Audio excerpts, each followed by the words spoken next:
দেখো স্ক্রিন দেখা যাচ্ছে তো?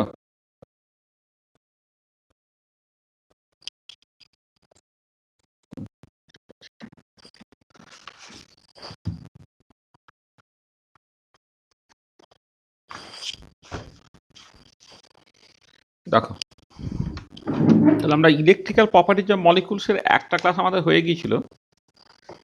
আজকে সেকেন্ড ক্লাস এবং আজকেই কমপ্লিট হয়ে যাবে।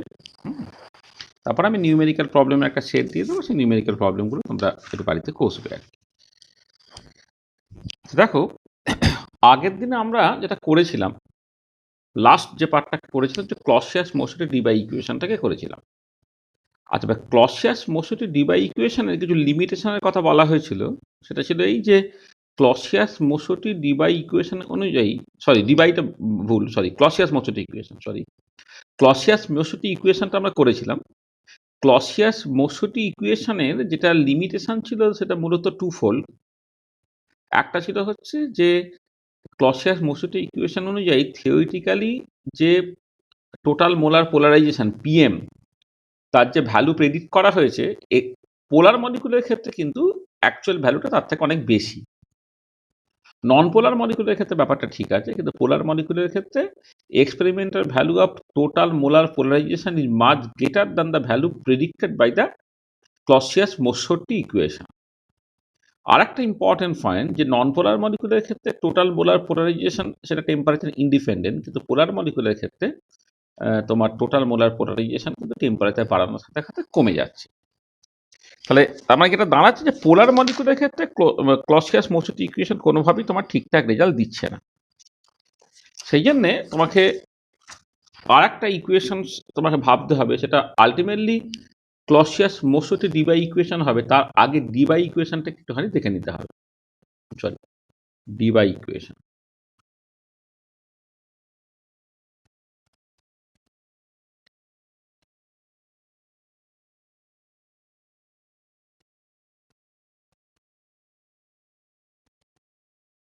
ডিবাই ইকুয়েশন। তা ডিবাই ইকুয়েশন যেটা বলছে যে সেটা হচ্ছে যে যে পার্টিকুলার পোলার মলিকুলের ক্ষেত্রে ডিস্টরশন পোলারাইজিবিলিটি ছাড়াও আর এক রকমের পোলারাইজিবিলিটি আছে, তাকে বলা হচ্ছে ওরিয়েন্টেশন পোলারাইজিবিলিটি। এবং সেই ওরিয়েন্টেশন পোলারাইজিবিলিটিটা সার্টেনলি পোলার মলিকুলের ক্ষেত্রেই কিন্তু থাকে। ডাইপোল মোমেন্ট বাড়লে সেই পোলারাইজিবিলিটিটা বাড়বে, এবং পোলার মলিকুলের ক্ষেত্রে যদি টেম্পারেচার বাড়ানো হয়, যখন মলিকুলগুলো ফ্রি রোটেট করতে পারবে, বা তাদের যখন তোমার ওরিয়েন্টেশনটা ঠিকঠাক করে হবে টেম্পারেচার বাড়ানোর সাথে সাথে, তখন ওরিয়েন্টেশন পোলারাইজেশনটা বা ওরিয়েন্টেশন পোলারাইজেবিলিটিটা কমতে থাকে। তাহলে সেটা বলা হচ্ছে যে ডিবাই ইকুয়েশন যেটা বলে যে for polar molecule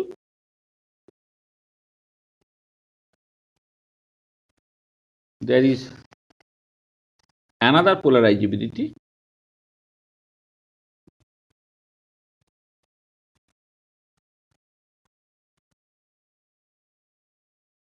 along with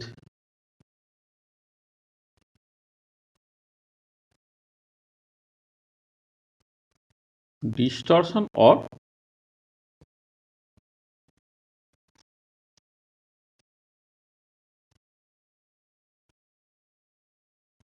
indispolarizability. This is called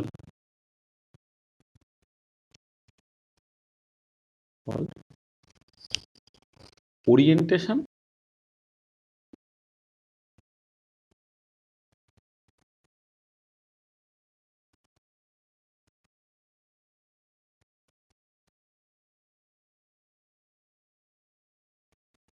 orientation polarizability alpha O।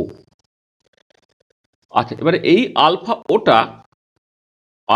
O must increase with increase in dipole moment of the molecule.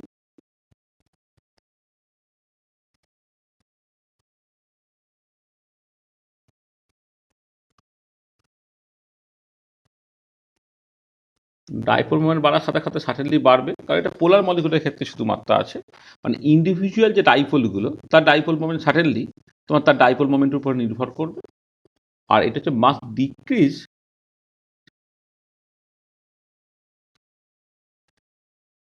with increasing temperature। মানে এটা কেন ডিক্রিজ করবো উইথ ইনক্রিজিং টেম্পারেচার, একটু বোঝার চেষ্টা করো। ধরো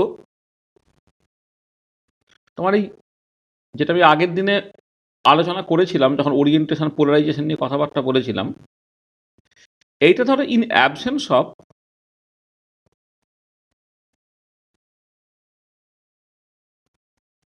external electric field,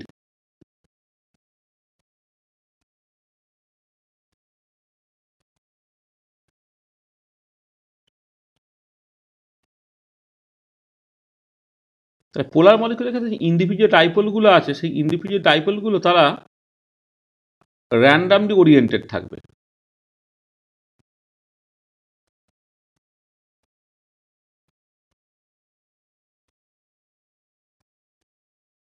এখন র্যান্ডামলি ওরিয়েন্টেড থাকবে, এটা। আচ্ছা, এবারে যখনই তুমি এক্সটার্নাল ইলেকট্রিক ফিল্ডটা দিলে, সে কি করবে না ফিল্ড ডিরেকশন বরাবর ওরিয়েন্টেড হয়ে যেতে চাইবে। এটা হচ্ছে ইন প্রেজেন্স অফ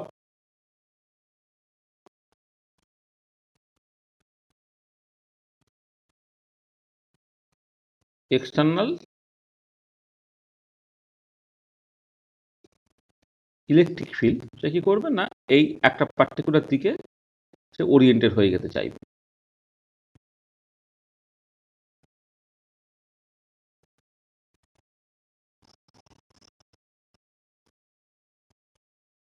এগুলো এই ছোটো ছোটো যে বারগুলো কাঁপছে, এগুলো এক একটা হচ্ছে ইন্ডিভিজুয়াল মলিকুলের যে ডাইপোল, ডাইপোলগুলো একটা পার্টিকুলার দিকে ওরিয়েন্টেড হয়ে গেল। এই ওরিয়েন্টেশনটা হওয়ার জন্য তো ওরিয়েন্টেশন পোলারাইজেশনটা আসছে। তো সাডেনলি দেখো যে তোমার এই যে ইন্টারাকশন এনার্জিটা, সেটা হয় হচ্ছে মাইনাস মিউ ডট এইচ। মানে মানে যদি এক্সটার্নাল ইলেকট্রিক ফিল্ডটা যদি ই হয়, রাদার এক্সটার্নাল ইলেকট্রিক ফিল্ড যদি ই হয়, তাহলে ইন্টারাকশন এনার্জিটা মাইনাস মিউ ডট ই, অর্থাৎ এটা হলো মাইনাস মিউ ই কস থিটা। মানে ধরো আমি যদি এক্সটার্নাল ইলেকট্রিক ফিল্ডটা এই দিকে দিই, আর ইন্ডিভিজুয়াল ডাইপোলগুলো যদি এই ডিরেকশনে থাকে, তাদের মধ্যে অ্যাঙ্গেল যদি তোমার থিটা হয়, তাহলে ইন্টারাকশন এনার্জিটা হচ্ছে মাইনাস মিউ ই কস থিটা। মানে এখান থেকে পরিষ্কার বুঝতে পারছি যখন থিটাটা হচ্ছে 0, তখন ইন্টারাকশন এনার্জিটা সেটা হচ্ছে মাইনাস মিউ ই, এটা হচ্ছে প্রেফার্ড, এটা প্রেফার্ড। আর যখন থিটাটা সে অ্যান্টি প্যারালাল হয়ে যাচ্ছে, 180 ডিগ্রি হয়ে যাচ্ছে, তখন কস থিটার ভ্যালু হচ্ছে -1, সেটা হচ্ছে মিউ ইন্টু ই হয়ে গেল। এটা বেসিক্যালি মানে এটা সে পছন্দ করবে না। মানে মানে সবসময় ইন্টারাকশন এনার্জি কী হয়, ইন্টারাকশন এনার্জি যত কম হয় তত সে প্রেফার্ড, আর ইন্টারাকশন এনার্জি যদি পজিটিভ হয়ে যায়, রিপালশন, সেটা সে পছন্দ করছেন। তার মানে পরিষ্কার অ্যালং দ্য ফিল্ড ডিরেকশন, যদি এই দিক থেকে এই দিকে তোমার ইলেকট্রিক ফিল্ডের ডিরেকশনটা হয়, তাহলে along the field direction say oriented হয়ে যাবে। আচ্ছা, তার মানে যদি কোনো থার্মাল এজিটেশন না থাকতো, তাহলে in presence of external electric field, say along the field direction oriented হয়ে যেতে চাইতো। কিন্তু টেম্পারেচার বাড়িয়ে দিলে কি হবে? টেম্পারেচার বাড়িয়ে দিলে এই থার্মাল এনার্জি জন্য মলিকুলগুলো র্যান্ডম বা chaotic হয়ে যেতে চাইবে। যত র্যান্ডম বা chaotic হয়ে যেতে চাইবে, যত ইন্ডিভিজুয়াল ডাইপোলস গুলো away from the external electric field হয়ে যাবে, বা মানে ডিরেকশনটা ইলেকট্রিক ফিল্ডের উল্টো দিকে হয়ে যাওয়ার চেষ্টা করবে, তত তোমার ওরিয়েন্টেশন পোলারাইজেবিলিটিটা তোমার কমে যাবে। তাই এটা দাঁড়াচ্ছে যে in presence of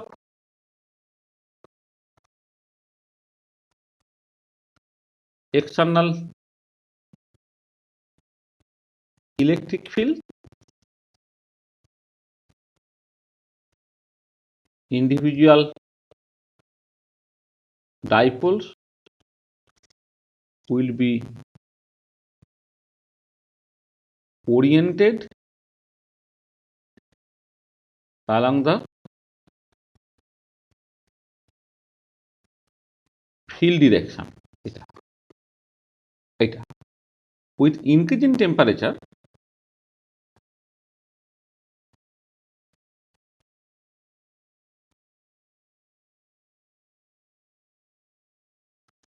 there will be thermal agitation,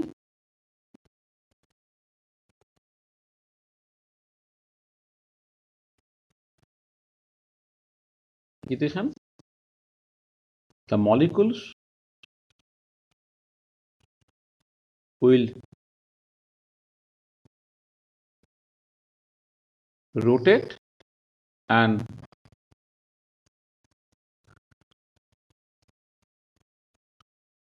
orientation polarization decreases.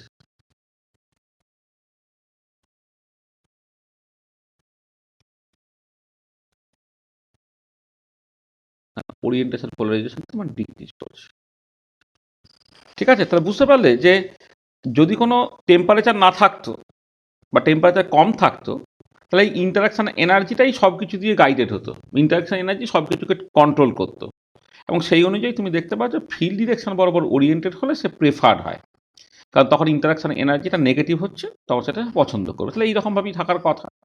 যখন টেম্পারেচার বাড়াচ্ছে তখন এনট্রপি এফেক্টটা অ্যাকচুয়ালি মানে কন্ট্রোল করার চেষ্টা করছে। এনট্রপি এফেক্ট হচ্ছে যত র্যান্ডাম বা ক্যাওটিক থাকবে তত সে পছন্দ করবে, এবং টেম্পারেচার বাড়ালে সার্টেনলি তোমার কিন্তু থার্মোডাইনামিক্সের কথা ভাবো না, এই যে delta g equal to delta h minus t delta s, এই যে ধরো ডেল্টা জি কল টু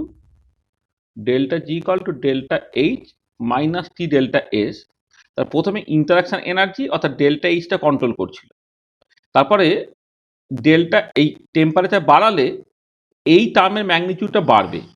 আচ্ছা, এবারে দেখো সাডেনলি এই টার্মের ম্যাগনিটিউড যখন বাড়বে কোনটা পছন্দ করবে, যেটা এন্ট্রপিক্যালি ফেভারেবল।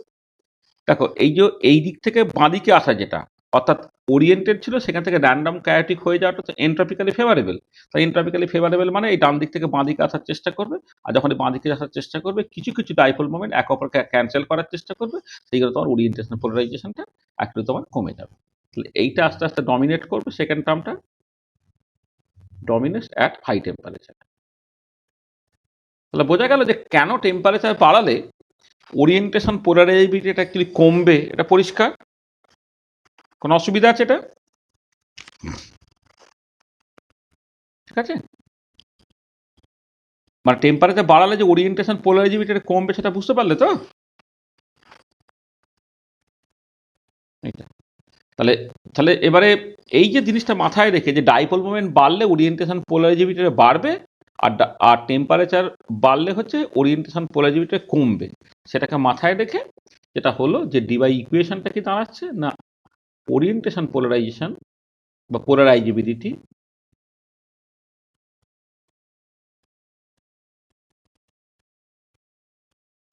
পোলারিটি আলফা ওটা হয়ে যায় mu square by 3k into টি।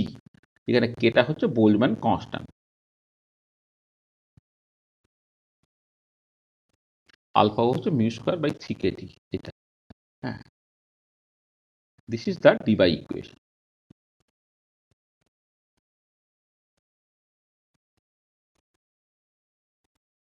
কেটা হচ্ছে বোল্টজম্যান কনস্ট্যান্ট।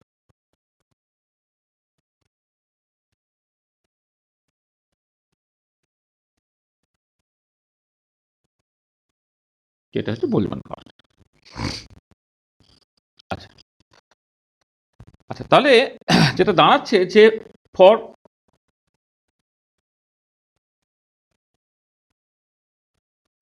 পোলার molecule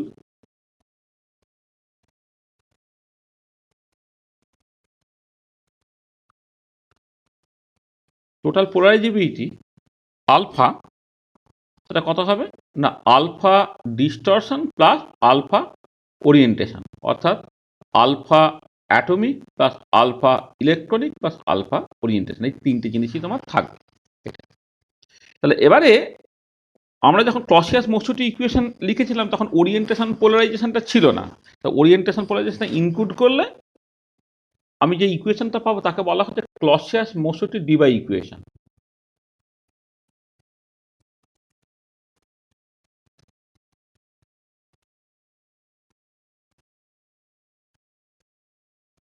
Clausius Mossotti Debye equation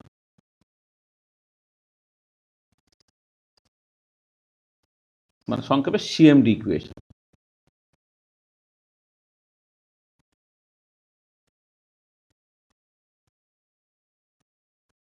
CMD equation Clausius Mossotti Debye ইকুয়েশনটা কি বলছে যে টোটাল মোলার পোলারাইজেশনটা যেটা তুমি সিজিএসএ করলে d minus one by d plus two into m by rho, বা এম বাই রো এর বদলে তুমি মোলার ভলিউম এই জায়গায় লিখতে পারতে। সেটা হচ্ছে আমার ছিল কত, 4/3 pi into Avogadro number into alpha d, এই পর্যন্ত ছিল।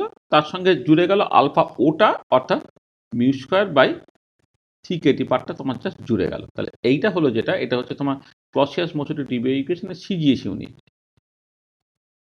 এটা হচ্ছে CMD equation in CGS unit. আর এটাকে তুমি লিখতে পারো PM equal to epsilon r minus 1 by epsilon r plus 2 into m by rho. এটা হচ্ছে তোমার 1/3 এপসাইলন, এন অ্যাভোগাড্রোটা আছে বলে n Avogadro by 3 epsilon into alpha d plus mu square by 3 kT. এইটা হচ্ছে CMD equation in SI unit, Clausius মোশনের ডিবাই equation in SI. হলো?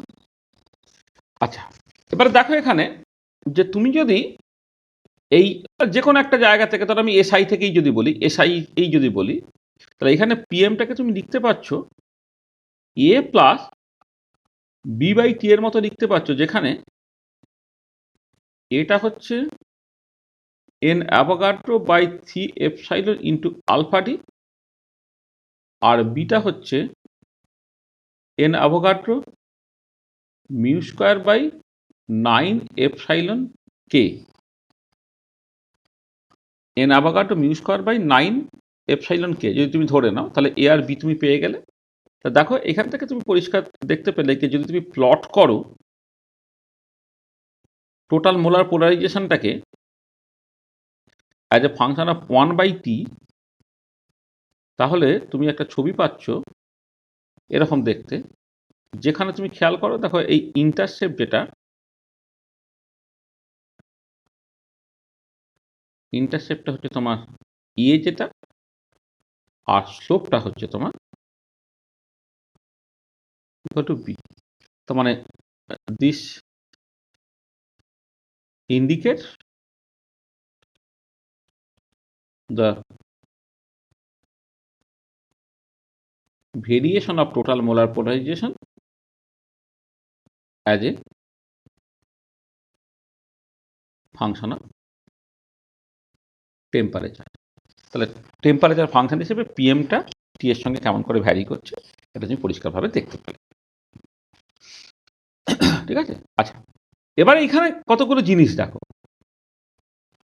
যে আমি এই এই যে প্লটটাকে আঁকলাম পিএম ভার্সেস 1/t, যেখানে ইন্টারসেপ্ট পেয়েছি স্লোপ পেয়েছি, ইন্টারসেপ্টটা হচ্ছে N Avogadro by 3 epsilon alpha d. তাহলে এই ইন্টারসেপ্ট থেকে তুমি ডিস্টরশন পোলারাইজেবিলিটি যেটা আলফা ডি সেটাকে বের করতে পারবে, আর তার স্লোপ থেকে দেখো তুমি ডাইপোল মোমেন্টটাকে বের করে ফেলতে পারবে। এবং আমাদের সিলেবাসের মধ্যে ডিটারমিনেশন অফ ডাইপোল মোমেন্ট ছিল, এবং ডাইপোল মোমেন্টের ডিটারমিনেশনটাই কিন্তু বেসিক্যালি তোমাকে করতে হবে এই ক্লসিয়াস মোশনটি ডিবাই ইকুয়েশন থেকে। তাহলে নেক্সট আমরা হেডিংয়ে চলে গেলাম, determination of dipole moment.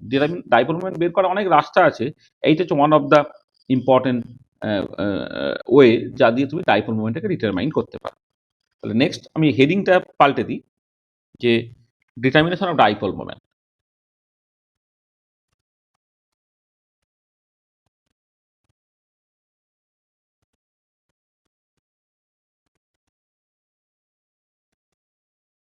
Dipole moment, তো দুটো রাস্তা দিয়ে ব্যাপারটাকে বলি। তাহলে শুরুটা কেটে এইরকম ভাবে, from Clausius Mossotti Debye equation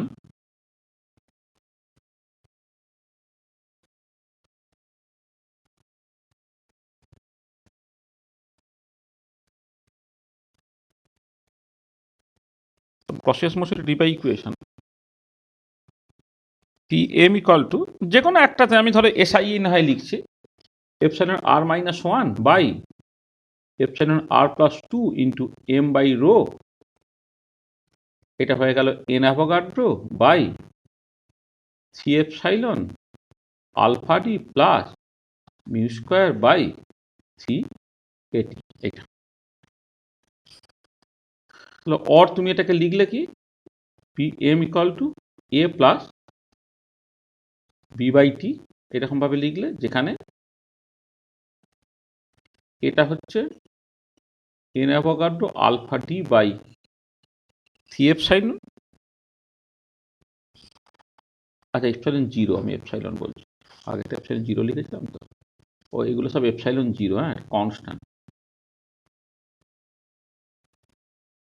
মানে অ্যাবসলিউট পারমিটিভিটি অফ ভ্যাকুয়াম, হ্যাঁ, এপসাইলন জিরো, এটা এ হচ্ছে এইটা। আর বিটা হয়ে যাচ্ছে তোমার n Avogadro mu square by 9 epsilon zero into k, এটা। আচ্ছা, এবারে যেটা ব্যাপার হচ্ছে, তুমি কতগুলো ডিফারেন্ট টেম্পারেচারে পিএম গুলোকে মেপে ফেলেছো, মানে তুমি আজীব যেটা করেছো যে কতগুলো ডিফারেন্ট টেম্পারেচার, ধরো T1-এ, T2-তে, T3-তে, T4-এ, এভাবে কতগুলো ডিফারেন্ট টেম্পারেচারে তুমি পিএম গুলো মেপে ফেলেছো। ধরে নাও PM1, PM2, PM3, PM4, dot dot dot dot, এটা। এবার তুমি প্লট করছো, প্লট করলে তুমি কি পাচ্ছ? একটা স্ট্রেট লাইন পাচ্ছ। এই তুমি পিএম কে as a function of 1/t plot করো, একটা স্ট্রেট লাইন পেলে। তো if you plot PM as a function of 1/t, we get a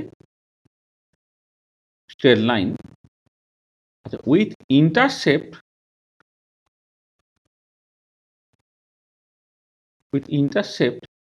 a equal to n Avogadro alpha d by c epsilon 0, আর slope b equal to n Avogadro mu square by 9 epsilon 0 k, এইটা হয়ে যাচ্ছে তোমার স্লোপটা,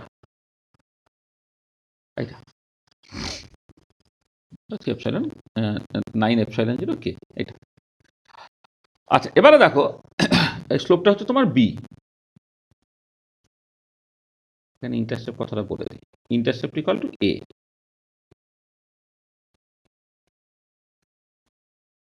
আচ্ছা, এবার from the slope dipole মোমেন্টটা তুমি বের করতে পারবে। From the slope of the straight line we can determine dipole moment as, দেখো মিউটা কি হবে এখান থেকে হচ্ছে 9 epsilon 0 k into b, 9 epsilon 0 k into b divided by n Avogadro, তার পাওয়ার হচ্ছে তোমার হাফ। এটা হচ্ছে তোমার ডাইপোল মোমেন্টটা বেরিয়ে গেল। আর ফ্রম দ্য ইন্টারসেপ্ট তুমি কি পেয়ে যাচ্ছ? ওরিয়েন্টেশন, ডিস্টরশন, পোলারাইজেবিলিটি, এটা তুমি বের করতে পারবে। From the intercept we can determine distortion polarizability as alpha d equal to, তো এখান থেকে তো ইন্টারসেপ্ট হচ্ছে তোমার, এখান থেকে আলফা ডি বের করলে ইন্টারসেপ্ট কিন্তু 3 এপসাইলন 0। ও একটা জিনিস ভুল হলো, আগেরটা এটা লেখা হলো না, এখানে তো বি লিখেছে মানে স্লোপ আর কি, বেসিক্যালি, ঠিক আছে। মানে এখানে বি এর বদলে স্লোপ লিখে দিতে পারতাম, একই মানে, দেখো বিটাই তো স্লোপ। তাহলে এখানে আলফা ডিটা হচ্ছে 3 epsilon 0 a, 3 epsilon 0 a divided by N Avogadro, N Avogadro. এইটা আসলে এইভাবে লিখলে হয়তো সুবিধা হবে, 9 epsilon 0 k by N Avogadro into slope, তার পাওয়ার হচ্ছে হাফ।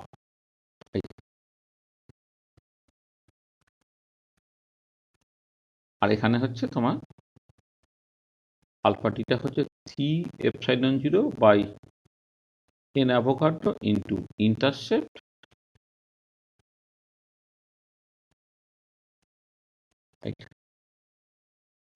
স্লোপ আর ইন্টারসেপ্ট থেকে ডাইপোল মোমেন্ট এবং তার সাথে সাথে তুমি ডিস্টরশন পোলারাইজেশনটাকে বের করে ফেলতে পারলে। এটা আর যখন ডাইপোল মোমেন্ট পেয়ে যাবে সেইখান থেকে তোমার যদি ওরিয়েন্টেশন পোলারাইজেবিলিটি কখনো বের করতে হয় ও 3μ²/kT করে তুমি করসপন্ডিংলি করে ফেলতে পারছো। এটা আচ্ছা, এইটা যেটা হলো সেটা হচ্ছে তুমি একদম এক্সপেরিমেন্ট করে কতগুলো ডিফারেন্ট টেম্পারেচারে টোটাল মোলার পোলারাইজেশনটাকে মেপে নিয়ে total molar polarization versus 1/t plot করলে সেটা স্ট্রেট লাইন হলো, তার স্লোপ ইন্টারসেপ্ট থেকে তুমি এই কোয়ান্টিটিগুলোকে বের করে ফেলতে পারলে। আচ্ছা, এবারে নিউমেরিক্যাল প্রবলেম করার সময় জিনিসটাকে এইরকমভাবে করা হয় অল্টারনেটিভলি, তখন এই ছবি টবি তো আঁকা হবে না, নিউমেরিক্যাল প্রবলেম তখন পরীক্ষায় যখন পড়বে তোমায় কি দিয়ে দেবে না দুটো ডিফারেন্ট টেম্পারেচারে তোমার টোটাল মোলার পোলারাইজেশনটাকে বলে দেবে কি অল্টারনেটিভলি হচ্ছে when temperature T=T1 then total molar পোলারাইজেশনটা হচ্ছে PM1, হোয়েন T=T2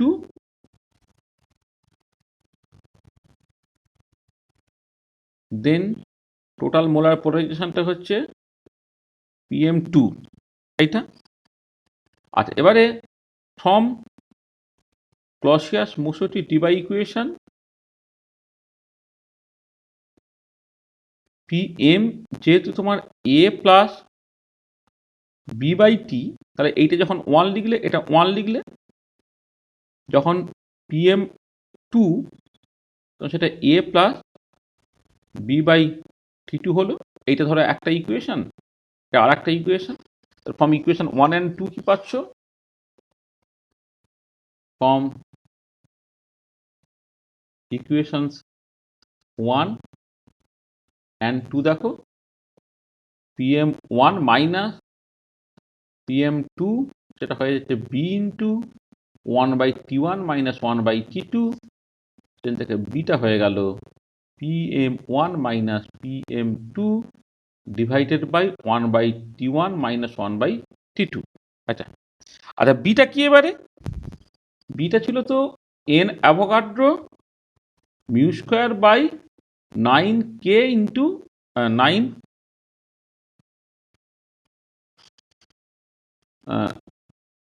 বিটা ছিল হচ্ছে 9ε0 ইন্টু k, 9ε0 ইন্টু k। এটা তোমার বি ছিল তো, সেইটা হচ্ছে PM1 minus PM2 divided by 1/T1 minus 1/T2। আমার দরকার হচ্ছে মিউটা তাহলে কত হচ্ছে 9ε0k by n Avogadro into PM1 minus PM2 divided by 1/T1 minus 1/T2। এইটা হলো পুরো জিনিসটা টু দি পাওয়ার হাফ। ঠিক আছে,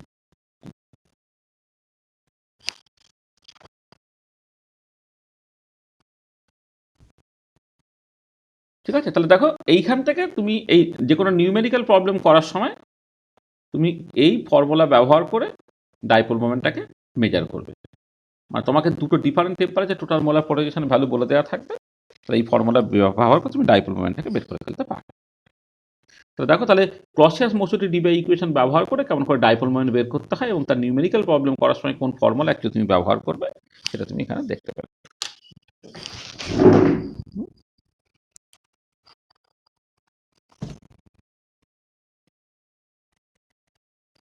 ঠিক আছে, কোনো অসুবিধা আছে? আমরা নিউমেরিক্যাল প্রবলেম তোমাদের দেব যে এখন যদি দুটো ডিফারেন্ট টেম্পারেচারটা দেওয়া থাকতো আর কি, দুটো ডিফারেন্ট টেম্পারেচারে যদি তোমার টোটাল মোলার পোলারাইজেশন ভ্যালু বলে দেওয়া থাকতো তুমি এখান থেকে করে ফেলতে পারতে।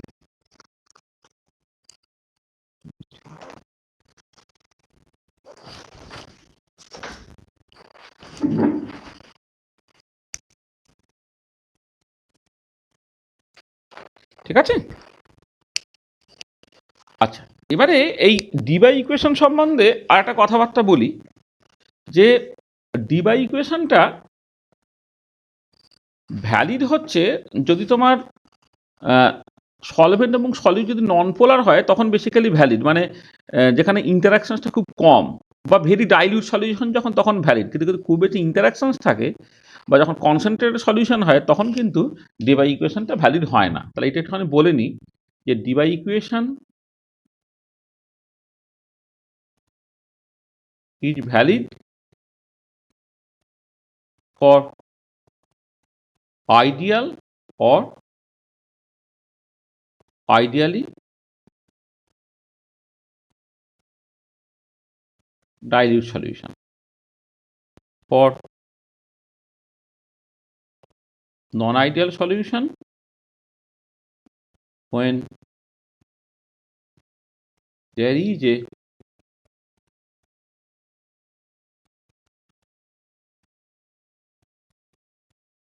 strong interaction between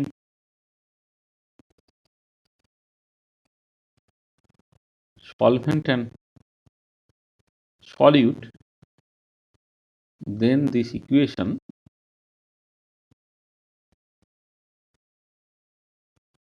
fails. এটা একটা অ্যাডিশনাল জিনিস হিসেবে তুমি মনে রাখবে যে ডি বাই ইকুয়েশনটা যদি তোমার আইডিয়াল বা আইডিয়ালি ডাইলিউট সলিউশনে তখন হচ্ছে ঠিকঠাক করে কাজ করে, কিন্তু যদি তোমার নন আইডিয়াল সলিউশন হয় যেখানে সলভেন্ট সলিড ইন্টারাকশন খুব স্ট্রং তখন কিন্তু সেটা ভ্যালিড হয় না।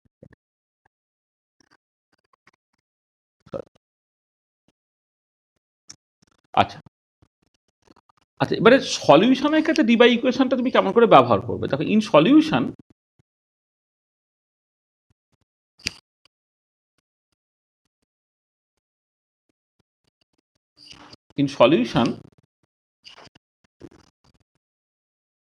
total molar polarization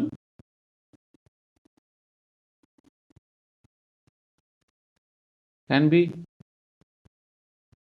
written as, তাহলে P1 তো আমি দিলাম, মানে এখানে তাহলে একটা সলভেন্ট আছে সেটাকে 1 সাফিক্স দিচ্ছি, সলিউট আছে 2 সাফিক্স দিচ্ছি, তখন সেটাকে লিখতে হবে এই সলিউশনের ডাইইলেকট্রিক কনস্ট্যান্ট D12 প্লাস 2, মানে D-1/D+2 into m over rho ছিল, সেখানে মোলার মাস ডিভাইডেড বাই এই সলিউশনের ডেনসিটি, এইটা তোমাকে ব্যবহার করতে হবে টোটাল মোলার পোলারাইজেশনের জন্য। তা ডাইইলেকট্রিক কনস্ট্যান্ট এখন আর পিওর সলভেন্টের জন্য নয়, এটা তোমাকে সলিউশনের জন্য ডাইইলেকট্রিক কনস্ট্যান্ট ব্যবহার করতে হবে। D12টা হচ্ছে dielectric constant of the solution,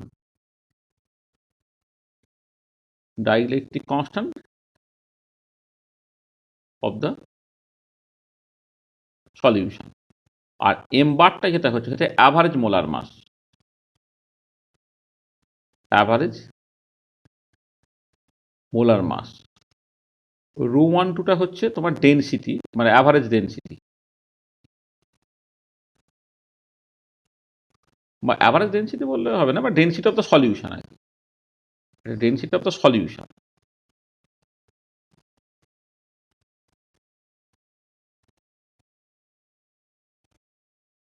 density of the solution এটা। আচ্ছা, এবারে আমি এটাকে এইভাবে লিখছি, P12টাকে আমি ধরে নিচ্ছি, if we assume that total molar polarization is an additive quantity, then দেখো টোটাল মোলার পোলারাইজেশন দিতে x1 into P1 plus x2 into P2, যেখানে x1 আর x2 আর the mole fraction of the solvent and solute respectively, সেটাকে আমি লিখবো এখানে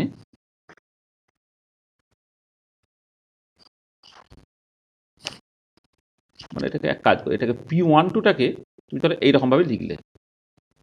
আচ্ছা, যেখানে x1 and x2 are the mole fractions of solvent and solute respectively, এটা। আচ্ছা, এখানে একটা জিনিস বলে নেওয়া ভালো ছিল, এই যে অ্যাভারেজ মোলার মাসটাকে না তুমি চাইলে x1 m1 plus x2 m2 এইরকমভাবে ভাবতে পারো। মানে অ্যাভারেজ মোলার মাসটা এইভাবে লিখতে হয় যে দুটো স্পিসিস থাকে, যেমন ধরো এয়ার এর অ্যাভারেজ মোলার মাস সেটা হচ্ছে অক্সিজেনের মোল ফ্র্যাকশন অক্সিজেনের মোলার মাস বা নাইট্রোজেনের মোল ফ্র্যাকশন নাইট্রোজেনের molar mass, average molar mass সবসময় এরকমভাবে লিখতে হয়।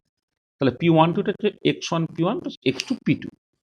আচ্ছা, এইটাকে আমি কিভাবে লিখছি দেখো, একটা বাইনারি সলিউশনের জন্য x1 প্লাস x2 কিন্তু 1, তাহলে x1 এর জায়গায় তুমি 1 মাইনাস x2 করে দাও into p1 plus x2 into p2। তাহলে এটা কেমন দাঁড়াচ্ছে দেখো, p1 plus p2 minus p1 into x2। এটা p1 2টা এরকম দেখতে হলো।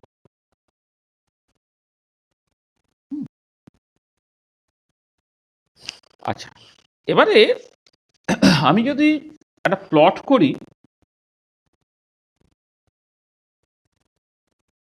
তাহলে এই বরাবর তুমি x2 প্লট করছো আর এই বরাবর p12 প্লট করছো, তাহলে কিরকম ছবি হচ্ছে দেখো।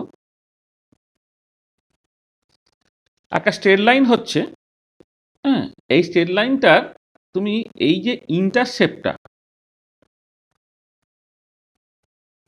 সেইটা অ্যাকচুয়ালি হয়ে যাচ্ছে p1 আর স্লোপটা হয়ে যাচ্ছে p2 মাইনাস p1। তার মানে এটা দাঁড়াচ্ছে যে total molar polarization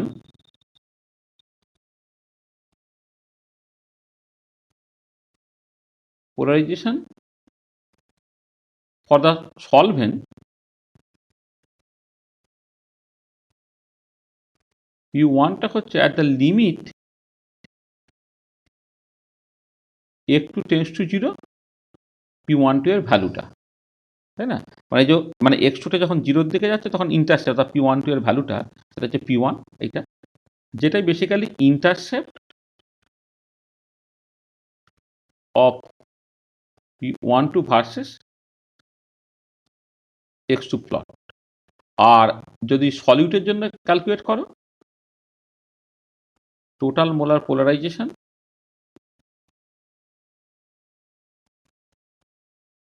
for the solute কি লিখতে পারি আমি, সলিউট হচ্ছে p2, হচ্ছে p1 প্লাস স্লোপ হয়ে যাচ্ছে, তার মানে ইন্টারসেপ্ট প্লাস স্লোপ। ইন্টারসেপ্ট এবং স্লোপের যোগ করে তুমি বেসিক্যালি সলিউটের জন্য পেয়ে যাবে। এখানে p2টা সেটা কত হয়ে যাবে, p1 প্লাস স্লোপ, আর p1 হচ্ছে ইন্টারসেপ্টটা, তাহলে ইন্টারসেপ্ট প্লাস স্লোপ থেকে তুমি total molar polarization for the solute পেয়ে যাবে। আর total molar polarization for the solvent পেতে গেলে তোমাকে যেটা করতে হচ্ছে ইন্টারসেপ্টটাকে শুধু নিতে হচ্ছে। তো একটা সলিউশনের ক্ষেত্রে যদি জিনিসগুলোকে ক্যালকুলেট করতে হয় তাহলে তুমি এইরকমভাবে ক্যালকুলেট করে ফেলছো। ঠিক আছে, পরিষ্কার জিনিসটা? কোনো অসুবিধা আছে? তা দেখো, তাহলে ডি বাই ইকুয়েশন এবং সেখান থেকে ক্লসিয়াস ডি বাই ইকুয়েশন মিশিয়ে দিয়ে যে আলোচনাটা করার কথা আমরা করে ফেলতে পারলাম। প্রথমে ডি বাই ইকুয়েশন তার প্রিএমবেলটা বলে দেওয়া হলো যে এটা কেন দরকার বা ইত্যাদি ইত্যাদি। তারপরে তোমার ক্লসিয়াস মোশনের ডি বাই ইকুয়েশন থেকে temperature dependence of total molar polarization for polar molecule সেটা আমি এক্সপ্লেন করতে পারলাম। ডাইপোল মোমেন্ট ডিটারমিনেশন করা হলো। নিউমেরিক্যাল প্রবলেমের সময় যদি দুটো ডিফারেন্ট টেম্পারেচারে টোটাল মোলার পোলারাইজেশন বলে দেওয়া থাকে তাহলে সেখান থেকে ডাইপোল মোমেন্ট কী করে ক্যালকুলেট করবে সেটা তুমি পেয়ে গেলে। আচ্ছা, আর সলিউশনের ক্ষেত্রে তুমি ব্যাপারটা কী করে ম্যানেজ করবে সেটা সে দেখা গেল। আচ্ছা, একটা কোশ্চেন সেরকম পরীক্ষায় খুব পড়ে, একটা কোশ্চেন খুব পড়ে, what is the CGS and SI unit of mu square by KT? What is the, what are the লেখা উচিত?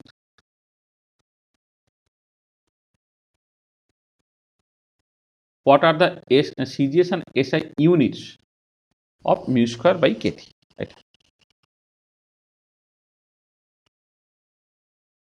আচ্ছা, দেখো এটা দু রকম করে তুমি ভাবতে পারো। আমি প্রথমে CGS ভাবি।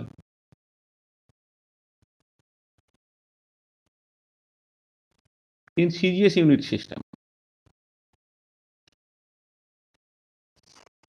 দেখো এই mu square by Katie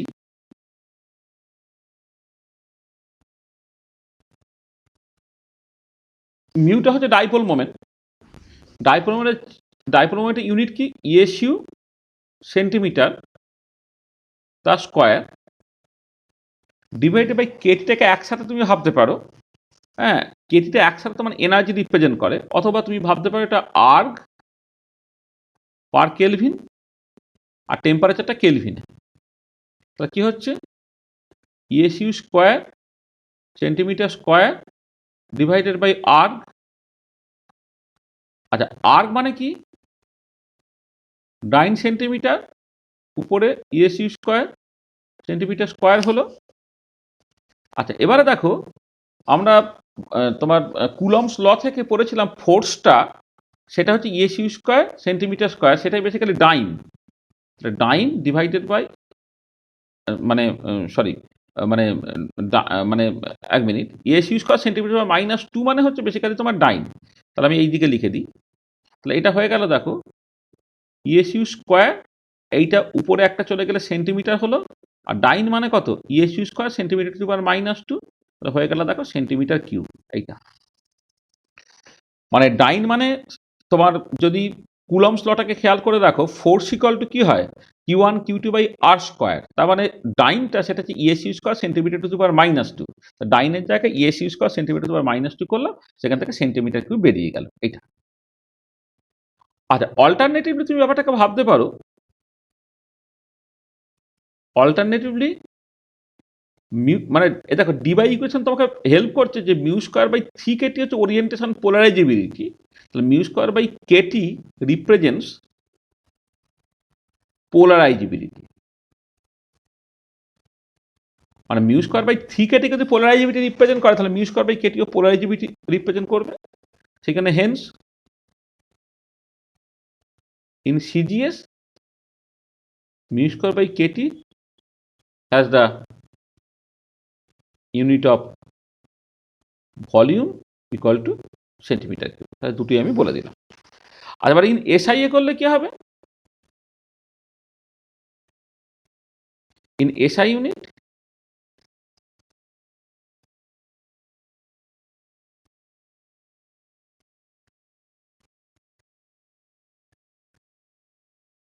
unit of mu square by KT, এটা লিখে দিচ্ছে, মিউ হচ্ছে তোমার কুলম মিটার তার স্কয়ার ডিভাইডেড বাই, সরি এটা কেটি, ঠিক নয়, কেটি এটা joule per kelvin into kelvin, তার মানে coulomb square metre square divided by joule হয়ে যাচ্ছে, coulomb square metre square divided by তোমার জুল হয়ে গেল। হ্যাঁ, দেখো আমি এইভাবে রেখে দিতে পারি চাইলে, কুলম স্কয়ার মানে এটা মানে coulomb square metre square joule to the power -1, এরকম ভাবে তুমি লিখে দিতে পারো। আচ্ছা, এবারে যদি somehow mu square by 4 pi epsilon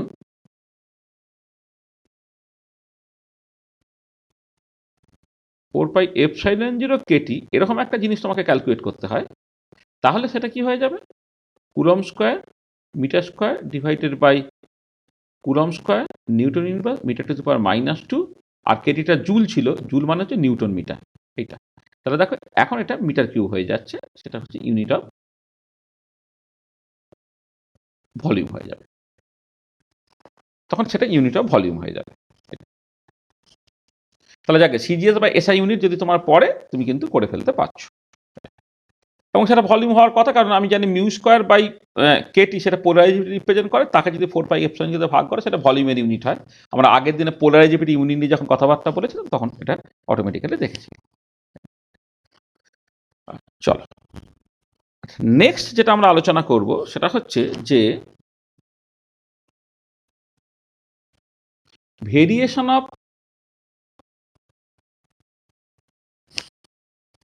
total molar polarisation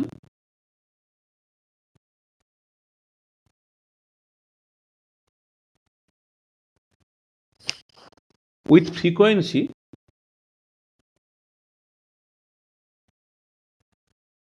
frequency of electric field.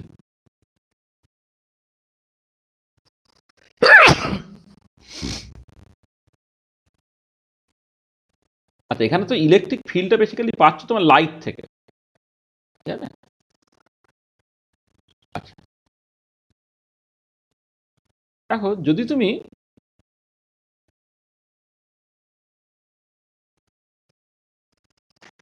আগে ছবিটাকে এঁকে দিই তাহলে তোমার কাছে ব্যাপারটা পরিষ্কার হবে। ধরো এখানে পিএমটাকে প্লট করা হচ্ছে। প্রথমে এটাকে 3টে ভাগে ভেঙে ফেলি।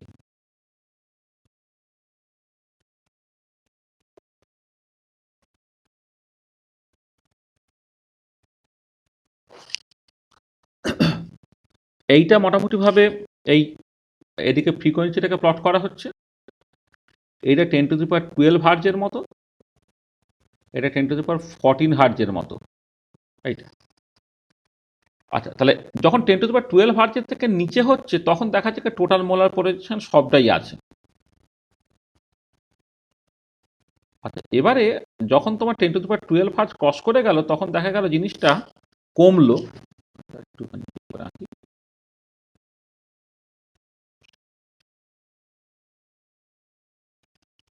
মানে এখানে সবটাই আছে। এবারে যখন দেখা যাচ্ছে যে এটা তোমার 10⁻12 হার্জের মতো হচ্ছে, জিনিসটা একটুখানি কমে যাচ্ছে।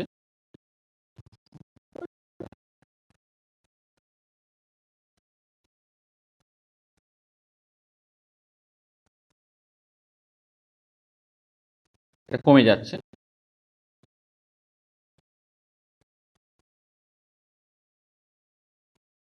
এইরকম একটা ছবি তুমি দেখতে পাচ্ছ। তখন আমার হাতটা বেঁকে বেঁকে যাচ্ছে বারবার। এরকম একটা ছবি তুমি দেখতে পাচ্ছ। মানে যেটা দাঁড়াচ্ছে যে এই পার্টিকুলার কেসে এই পর্যন্ত তোমার সবটা আছে, অর্থাৎ তোমার ওরিয়েন্টেশন পোলারাইজেশনটা আছে, অ্যাটমিক পোলারাইজেশন আছে, প্লাস ইলেকট্রনিক পোলারাইজেশন সবটা আছে হচ্ছে তোমার যখন ফ্রিকোয়েন্সিটা 10⁻12 হার্জের থেকে নিচে। আচ্ছা, যখন 10⁻12 থেকে 10⁻14 হার্জ হয়ে গেল তখন দেখা যায় ওরিয়েন্টেশন পোলারাইজেশনটা তোমার হাওয়া হয়ে গেছে।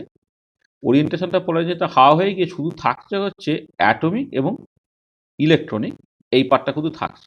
এবং আরও বেশি ফ্রিকোয়েন্সিতে যখন 10⁻14 হার্জ টপকে গেল তখন শুধুমাত্র ইলেকট্রনিক পোলারাইজেশনটাই থাকছে।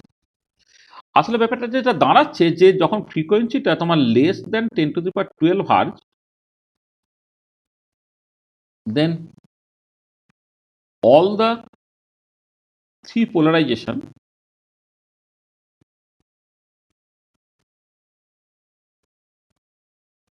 contributes, এইটা।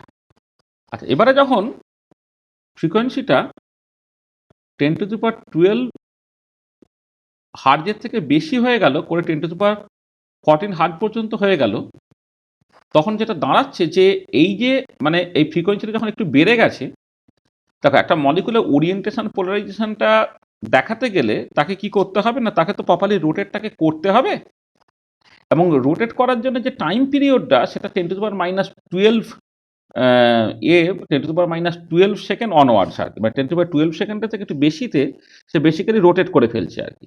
মানে যেটা দাঁড়াচ্ছে যে মানে আমি এখন অল্টারনেটিং কারেন্ট যখন ব্যবহার করছি তার ফ্রিকোয়েন্সিটা এটা হচ্ছে, এটা ফ্রিকোয়েন্সি অফ অল্টারনেটিং কারেন্ট আর কি, frequency of alternating current.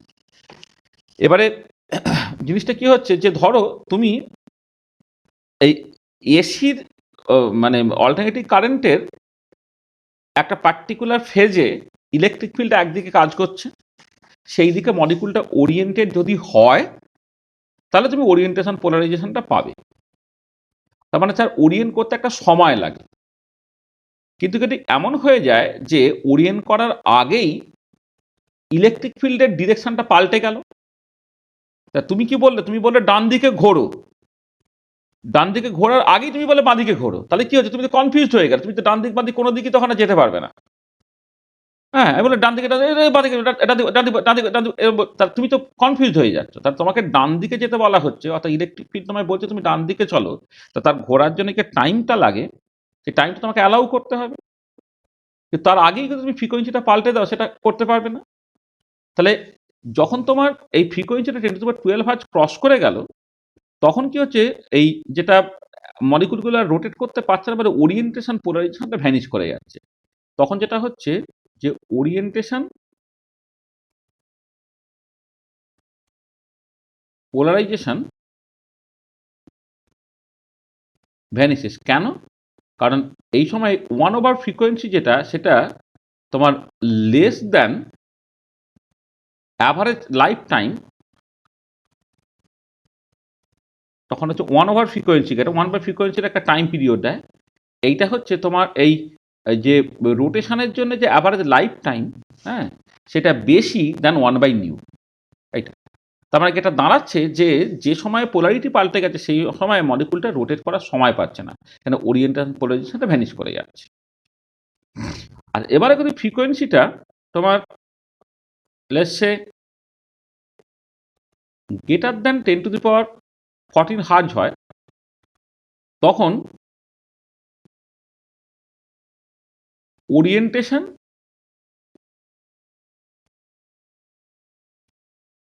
As well as atomic polarisation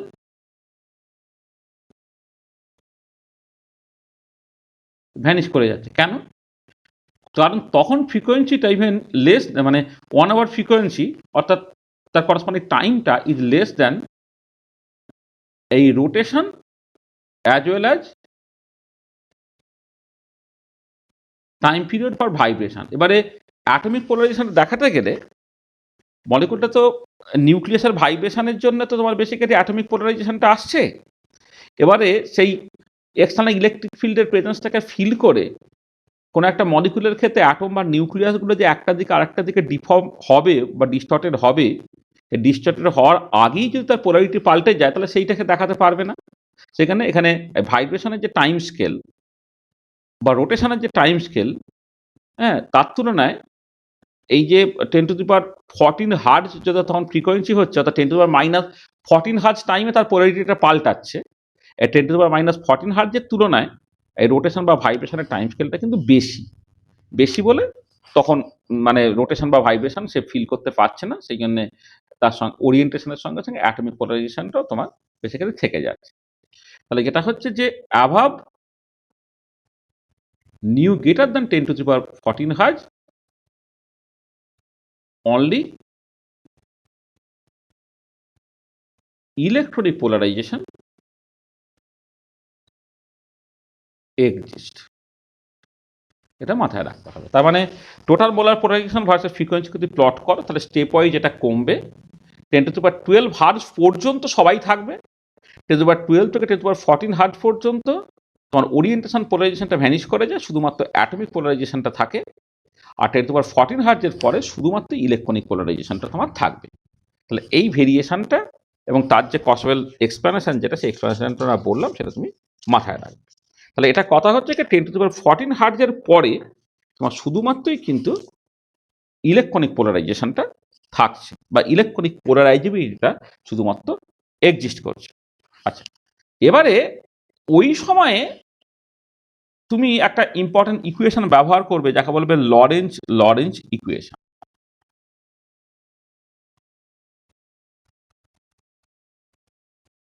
Lorenz equation.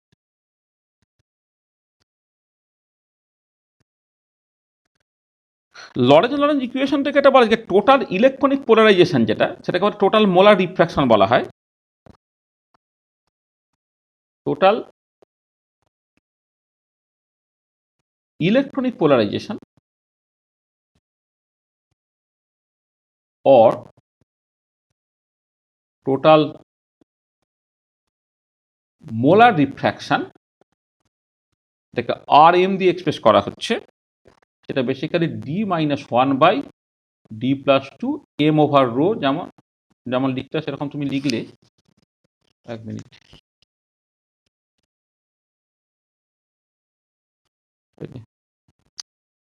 এক সেকেন্ড একটুখানি ধরো তো, 1 মিনিট একটুখানি ধরে থাকো।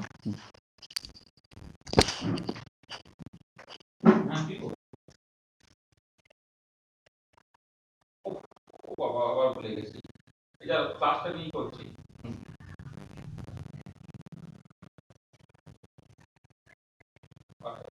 আমি ক্লাসটা নিয়ে করবো। হ্যাঁ, ঠিক আছে।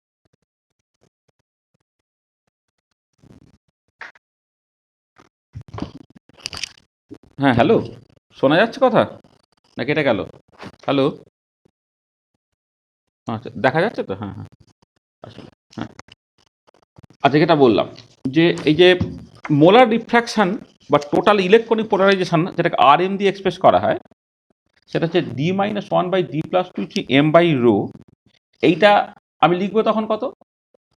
তোমার 4/3 pi N Avogadro into alpha electronic, এটা লিখবো। ঠিক আছে? আচ্ছা, এবারে কথাটা হচ্ছে যে এই দেখা যাবে যে যখন তোমার মানে for non polar molecule particularly, আচ্ছা 1 মিনিট। আচ্ছা, এবারে দেখো আমি যখন যখন তাহলে এটা যখন লিখছি, আচ্ছা তার আগে এইটা বলি, তাহলে 1 সেকেন্ড, এটাকে এইভাবে না বলে 1 সেকেন্ড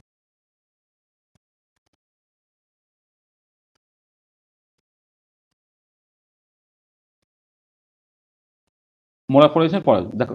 তাহলে যেটা হচ্ছে যে টোটাল ইলেকট্রনিক পোলারাইজেশনটা d-1/d+2 m/ρ equal to 4/3 pi N Avogadro into alpha e, এটা আমি লিখলাম। আচ্ছা, এবারে যেটা কথা সেটা হচ্ছে যে তুমি দেখতে পাবে যে ফর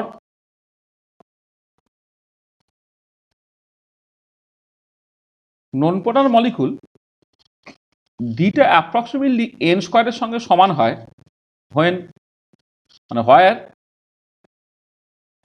এনটা হচ্ছে রিফ্র্যাক্টিভ ইন্ডেক্স। হ্যাঁ, এবার নন পোলার মলিকুলের ক্ষেত্রে ডিটা মোরাললেস এন স্কোয়ারের সঙ্গে সমান হয়। আচ্ছা, এবারে ডিটা যদি এন, এটা তুমি কয়েকটা এক্সাম্পল দিলে তুমি বুঝতে পারবে। হ্যাঁ, ধরো বেনজিনের ক্ষেত্রে, ধরো ফর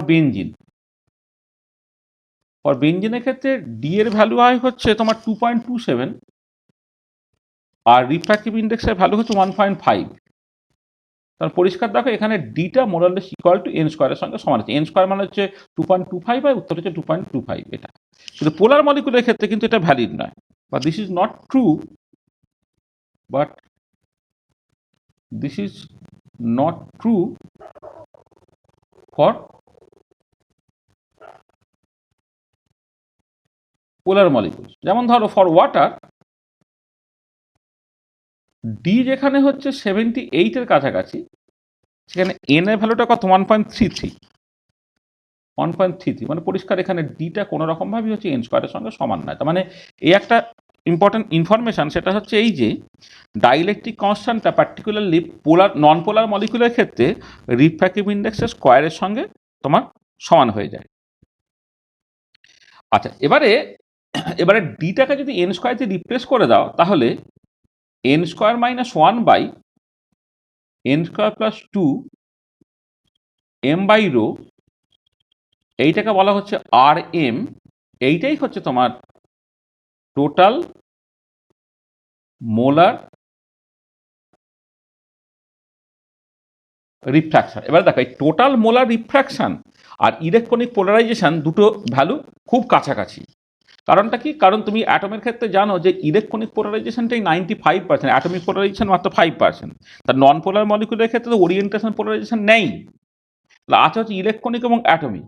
আবার ইলেকট্রনিক পোলারাইজেশনটা কিন্তু মাঝ গ্রেটার দেন অ্যাটমিক পোলারাইজেশন, সেই জন্য টোটাল মোলার রিফ্র্যাকশন বা টোটাল ইলেকট্রনিক পোলারাইজেশনটা, এটা n²-1/n²+2 × m/ρ, সেটাকে তুমি লিখতে পারছ 4/3 pi N Avogadro into alpha e. তাহলে এই যেটা লেখা হলো, এইটাকে বলা হবে তোমার Lorentz equation. This is the Lorentz equation.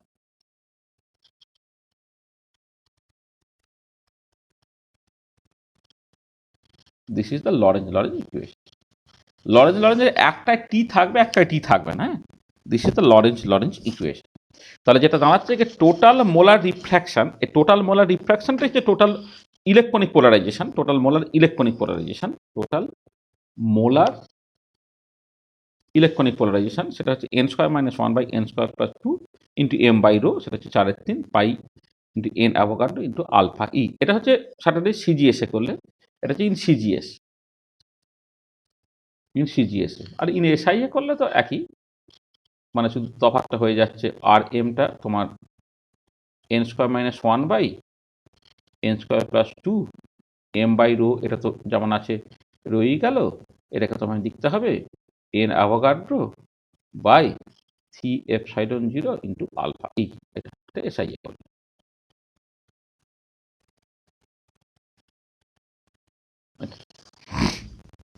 এটা হচ্ছে তোমার লরেন্জ লরেন্জ ইকুয়েশন। তাহলে এই হচ্ছে যেটা আমাদের অ্যাকচুয়ালি সিলেবাসে ছিল। হ্যাঁ, মানে সিলেবাসটাকে তুমি দেখো, তাহলে সিলেবাসে আমাদের এই জিনিসগুলো ছিল। এবারে এই যে ফর্মুলা টর্মুলা ইত্যাদিগুলোকে ইন্ট্রোডিউস করা হলো, তার উপরে বেশ করে তোমাকে বেশ কিছু নিউমেরিক্যাল প্রবলেম করতে হবে। আমি এই নিউমেরিক্যাল প্রবলেমের জন্য তোমাকে কিছুটা তোমায় পাঠিয়ে দিচ্ছি, মানে কিছুটা রাইট আপ তোমাকে পাঠিয়ে দেবো। হ্যাঁ, সেই রাইট আপের যে প্রবলেমগুলো সলভ করে দেওয়া আছে, সেই সলভ প্রবলেমগুলো আগে করে নাও। এখান থেকে নিউমেরিক্যাল প্রবলেম কিন্তু পরীক্ষায় দেয়, ঠিক আছে? ওই যে মানে তোমার লরেন্জ লরেন্জ ইকুয়েশন থেকে প্রবলেম দেয়, তোমার টেম্পারেচার চেঞ্জ করলে যে মোলার পোলারাইজেশনটা পাল্টাচ্ছে, সেখান থেকে ইয়েটা বের করা, তোমার ডাইপোল মোমেন্ট বের করা, সেখান থেকে প্রবলেম দেয়। ক্লসিয়াস মশারি ইকুয়েশন থেকে প্রবলেম দেয়, ক্লসিয়াস মশারি ডিবাই ইকুয়েশন থেকে নিউমেরিক্যাল প্রবলেমগুলো দেয়। আর এটা তাহলে থিওরিটিক্যালি যে পোর্শনটা পড়ানোর কথা আমরা পড়িয়ে ফেললাম, সেটা বুঝতে কোনো অসুবিধা হয়েছে? ঠিক আছে, হয়েছে? ঠিক, তাহলে আমরা এই পর্যন্তই রাখলাম। আমরা আর একটা ক্লাস ব্যবহার করতে পারি। হ্যাঁ, নেক্সট ক্লাসে এখান থেকে আমি প্রবলেম মানে সময় থাকলে করব, না হলে করব না। সেটা হচ্ছে নিউমেরিক্যাল প্রবলেমস। নিউমেরিক্যাল প্রবলেমস আমি একটা জেরক্স করে তোমায় দিয়ে দিতে পারি, মানে এই করে একটা ছবি তুলে, আর না হলে কিছু নিউমেরিক্যাল প্রবলেমস আমরা করে নেবো এখন। নিউমেরিক্যাল প্রবলেমস তাহলে এই পর্যন্ত রেখে দিলাম।